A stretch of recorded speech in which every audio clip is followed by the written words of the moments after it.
Jadi halo semuanya, perkenalkan aku Esa dan pada video kali ini aku ingin menyampaikan perihal tentang skala prioritas.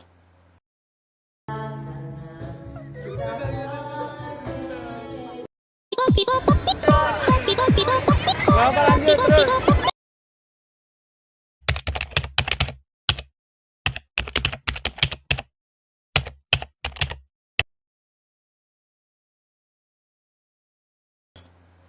Nah, jadi pada video sebelumnya kita telah membahas mengenai tentang kapasitas diri ya. Dan mungkin pada video itu suaraku agak sedikit kecil ya, karena ya aku menceritakan tentang kisah yang udah aku alami juga dan itu menyakitkan gitu. Dan aku baru menyadari sekitaran tahun inilah, padahal itu kejadiannya sudah tahun lalu gitu. Dan aku nggak menyesali tentang hal-hal yang udah aku lewati dan hal itu membuat aku kecewa, namun aku lebih menyesali jikalau aku nggak tahu kesalahanku itu di mana gitu ya. Nah, mengenai tentang kapasitas diri yang kemarin kita sedikit mereview ya, mengenai ya kapasitas diri atau batasan-batasan diri yang itu jikalau kita tidak memahami betul ya kita nggak tahu kelebihan kita itu apa dan kekurangan kita itu kita bisa menerima atau tidak gitu.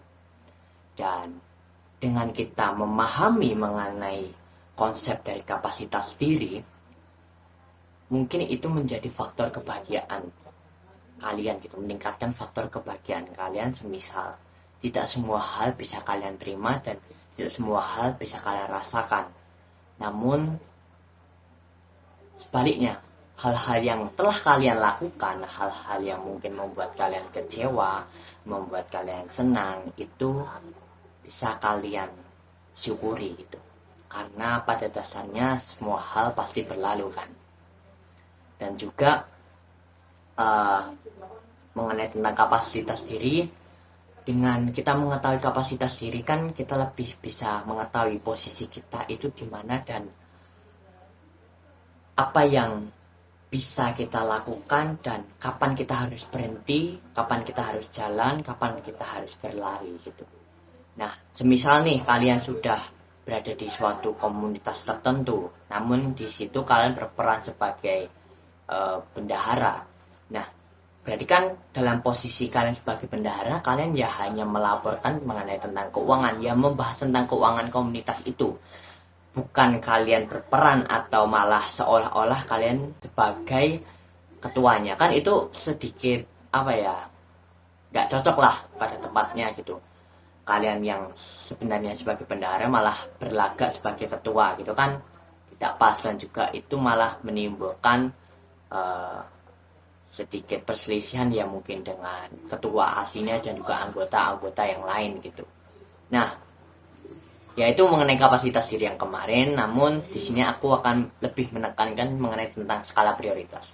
Nah, skala prioritas dengan kapasitas diri menurutku itu sangat berhubungan ya. Karena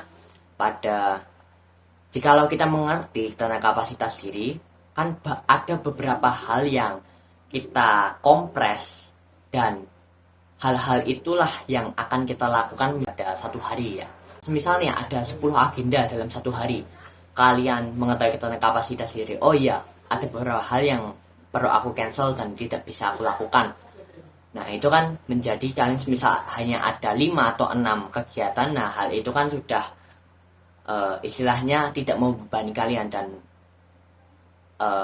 aktivitas-aktivitas itu malah kalian bisa kerjakan dengan kualitas yang optimal. Dari kualitas diri kalian dan keberadaan kalian itu lebih optimal dan kalian tidak terlalu menyiksa diri dan masih bisa mengapresiasi diri gitu kan. Nah, perihal tentang skala prioritas ya, mungkin kalian sudah mengerti tentang prioritas skala. Skala kan istilahnya cangkupan atau ya banyaklah ya pengertian dari di mesin pencarian Google dan lain sebagainya gitu. Nah, prioritas itu yang priority, yang kalian utamakan. Intinya gitulah. Jadi gini, dalam kita menentukan skala prioritas, jika kita sudah mengetahui mengenai tentang kapasitas diri kita, semisal dalam satu hari itu terdapat 6 aktivitas dan kalian masih bingung ini, dalam runtutan mana yang harus aku dahuluin, itu yang mana gitu. Jadi kita masuk ya mengenai tentang ilmu ini gitu.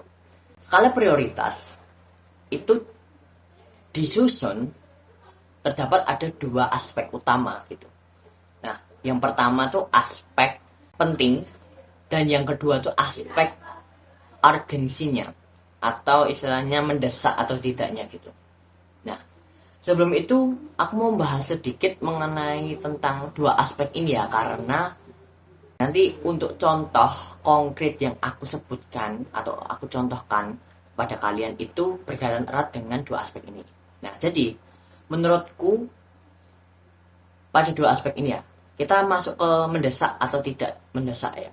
Nah, menurutku untuk aspek ini itu pada suatu aktivitas tertentu itu biasanya bersifat konstan atau tidak berubah-ubah gitu. Maksudnya gimana nih? Misal gini lah, pakai contoh, kita analogikan kalian sakit dan kalian membutuhkan obat. Nah, kan itu mendesak itu tentunya. Nah, nggak mungkin kan hal tersebut malah jadi tidak mendesak karena faktor atau lain 2 hal. Nah, itu kan tidak mungkin gitu. Nah, jadi seperti itu ya contohnya. Dan juga aku membahas lagi aspek satunya, ini penting dan tidaknya. Nah, kenapa hal ini perlu aku jelasin terlebih dahulu? Karena ini nanti berkaitan dengan contoh-contoh yang akan aku berikan. Jadi, pada aspek penting atau tidaknya, ini bersifat relatif teman-teman. Menurutku ya, karena pemaknaan suatu aktivitas atau agenda tertentu menurut orang-orang itu mengenai penting atau tidaknya itu bersifat relatif dan itu personal, istilahnya gitu. Nah, kalau tadi mendesak atau tidaknya itu bersifat massal, ini personal. Penting itu, unsur penting itu menurutku personal banget. Karena misalnya nih, kita analogikan suatu aktivitas buber gitu ya.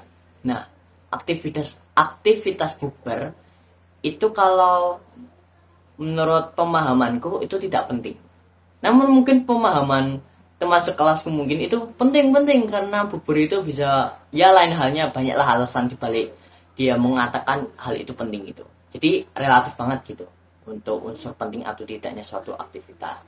Nah, jadi lanjut ya, kita langsung aja ke bagian skala prioritas. Nah, jadi gini, skala prioritas itu dibagi menjadi 4 kuadran utama. Nah, kuadran yang pertama itu diisi dengan aspek penting dan mendesak. Kuadran kedua itu diisi dengan mendesak namun tidak penting. Dan kuadran yang ketiga penting namun tidak mendesak. Dan kuadran yang keempat tidak mendesak dan tidak penting. Nah, mungkin dari kita bandingkan dulu dari kuadran pertama dan kuadran keempat, yang satu itu penting dan mendesak dan yang kuadran yang keempat itu tidak mendesak dan tidak penting. Itu kan udah kelihatan tuh mana yang perlu kita prioritaskan. Jadi gini, perihal mengenai tentang hal yang perlu kita prioritaskan udah terpampang jelas gitu ya. Namun yang agak sedikit riskan itu pada kuadran yang kedua dan kuadran yang ketiga. Nah, kuadran kedua kan tadi yang mendesak namun tidak penting. Jika kuadran yang ketiga penting tapi tidak mendesak. Nah, jadi aku langsung aja jelasin ke kuadran yang pertama dulu deh, biar kalian semakin jelas gitu. Sebenarnya skill dalam kita menentukan skala prioritas kita ini itu sangat dibutuhkan oleh anak muda dan juga dibutuhkan ya anak muda dan juga remaja lah seperti remaja pada seumuran SMA. Karena gini, terkadang itu ya pada lingkungan sekolahku aja teman-temanku tuh belum mengerti mana yang perlu diprioritaskan dan mana yang hal itu tuh bisa dilakukan di lain waktu. Jadi gitu intinya. Ini balik lagi, ini bersifat subjektivitas karena lingkungan setiap orang kan berbeda-beda gitu. Pada kuadran pertama memuat aspek tentang penting dan mendesak. Contohnya seperti ya tadi, kalian segera memerlukan obat karena kalian sedang sakit. unsur mendesaknya itu pada saat ya kalian sakit gitu, sakit dan itu memerlukan obat, itu kan mendesak. Kalau nggak segera diobati malah tambah parah atau malah menimbulkan hal yang tidak diinginkan. Dan unsur pentingnya itu terlihat yaitu kalian memerlukan obat untuk membeli obat itu agar diri kalian dapat sembuh dan dapat beraktivitas normal seperti biasanya gitu. Nah intinya gitu ya, kan itu gampang lah istilahnya, bisa dianalogikan. Nah hal-hal seperti itu hal-hal seperti itu perlu diprioritaskan. Sudah ya, itu kan kuadran pertama. Kuadran yang kedua adalah mengenai tentang mendesak dan tidak penting gitu. Nah, dari kuadran kedua dan kuadran ketiga, menurutku ini balik lagi ke subjektivitas ya, karena dari aspek tadi penting atau tidaknya itu tergantung kalian menyikapi suatu tindakan itu penting atau tidaknya. Nah, namun menurutku pada kuadran 2 dan kuadran 3 mana yang perlu dilakukan terlebih dahulu atau diprioritaskan terlebih dahulu, yakni yang mendesak namun tidak penting. Contoh, semisal kalian harus menghadiri bukber semisal gitu ya. Menghadiri bukber pada jam 5 sore. Di sini aku memakai pemahaman yang general, yang umum, bahwa bukber itu nggak begitu penting lah istilahnya. Banyak kegiatan yang bisa lebih diprioritaskan gitu ya. Bukber dengan teman-teman. Hal itu mendesak karena apa gitu? Karena bukber itu kan dibatasi oleh waktu tertentu. Hal itu kan mendesak karena momen yang dihadirkan itu ya terbatas pada saat itu aja gitu, dan nggak bakal terulang lagi pada momen-momen yang lain. Enggak malah bukber dengan ya paguyuban di lingkungan rumah kalian. Nah itu kan paling sekali. Itu mendesak ya karena itu tadi waktu momennya itu hanya dapat dilakukan sekali, dan jikalau kita sudah melewatkan hal itu ya istilahnya kalau misal di produk makanan itu ya expired, udah kadaluarsa. Jika semisal kalian menganggap kuadran 3 atau yang penting tapi tidak mendesak itu lebih lebih diprioritaskan, ya udah, itu kan balik lagi ke kalian. Namun di sini menurut pandanganku tuh yang mendesak itu diperlukan tindak cepat kita untuk menentukan kita tuh harus melakukan hal itu atau enggak. Karena mendesak itu ya tadi yang pada aspek penting atau urgensinya itu, karena yang urgensi itu pasti kan. Jadi kalau mendesak ya otomatis kalian memerlukan tindak cepat, dan itu mungkin menjadi kesepakatan bersama bahwa oh ya suatu hal itu mendesak atau tidak gitu. Terus lanjut lagi ke kuadran yang ketiga, yakni penting dan tidak mendesak. Itu contohnya seperti belajar piano. Belajar piano itu kan kalian itu penting untuk masa depan kalian, untuk kalian menambah skill kalian, hard skill kalian. Namun pada konteks belajar piano ini itu tidak memerlukan waktu yang harus kalian cepat untuk mendapatkan hasilnya gitu. Jadi kan itu lebih ke jangka panjangnya ya, untuk yang penting namun tidak mendesak gitu. Menurutku ya itu diprioritaskan pada nomor 3 menurutku, dari standar yang tadi udah aku sebutkan. Kuadran 1 itu yang diprioritaskan pertama, yang kedua itu yang kedua, dan yang ketiga yang ini gitu. Nah, seperti belajar piano itu kan istilahnya momen itu bisa kalian lakukan setelah hal yang mendesak kalian lakukan. Momen itu bakal selalulah bisa kalian lakukan terus gitu, tanpa kalian harus dikejar waktu atau dibatasi oleh suatu waktu gitu. Yang terakhir itu mengenai tentang kuadran yang keempat, yakni hal yang tidak mendesak dan juga tidak penting. Hal yang tidak mendesak dan tidak penting ini saya kategorikan menjadi nomor terakhir ya, karena pada dasarnya tidak penting dan tidak mendesak, ya kenapa harus diprioritaskan. Seperti gini, kalian diajak oleh teman-teman kalian untuk bermain biliar. Nah, semisal kayak gitu. Nah, untuk kepentingannya itu paling kan pentingnya dalam artian kalian, kebutuhan kalian refreshing ya. Semisal hal-hal refreshing gitu dibandingkan dengan hal-hal yang bersifat lebih malah mengarah tentang masa depan kalian itu seperti apa. Semisal kalian belajar mengerjakan tugas dengan ajakan teman dengan bermain biliar, kan itu udah jelas itu yang penting untuk kalian untuk menatap masa depan itu yang mana, dan perlu tindak lanjut cepat dari kalian itu yang mana, ya udah jelas lah.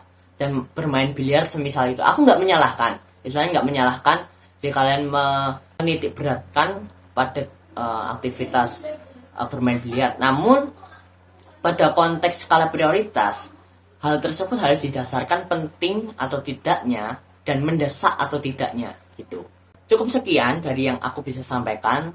Semoga teman-temanku yang di luar sana bisa menerima manfaat dari konten ini, dan juga silakan jika kalian ada saran, masukan, dan pertanyaan, silakan kalian tulis saja di kolom komentar. Sampai jumpa di konten selanjutnya. Dadah!